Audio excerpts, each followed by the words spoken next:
Après l'agitation provoquée par RMC concernant la vente de l'Olympique de Marseille, retour à la réalité.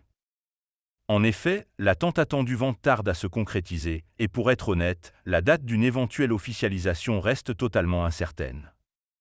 C'est la question que se posent ceux qui croient réellement que les investisseurs saoudiens sont à la porte des bureaux de l'EM. Quand sera officialisée la vente du club de Frank McCourt à ses richissimes repreneurs?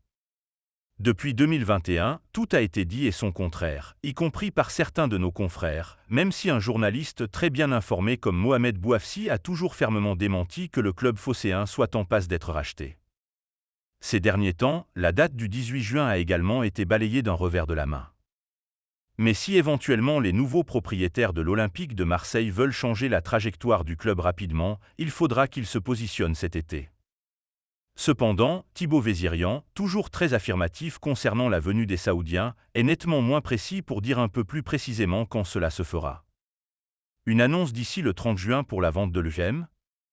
Toujours persuadé que les investisseurs saoudiens ont déjà injecté de l'argent dans les caisses de l'UGM, le journaliste d'entrevue hésite à donner une nouvelle deadline.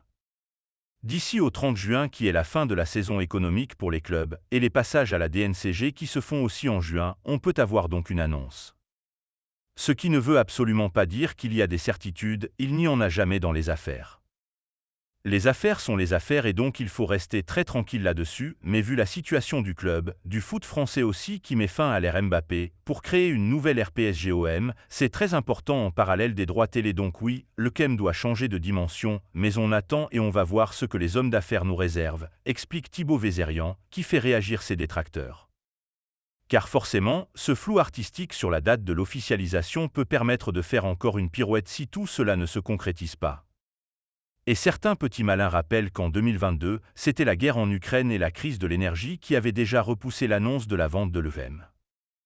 Les mois passent et le scénario devient un petit peu illisible, même pour ceux qui croient réellement que cela va se faire de manière imminente.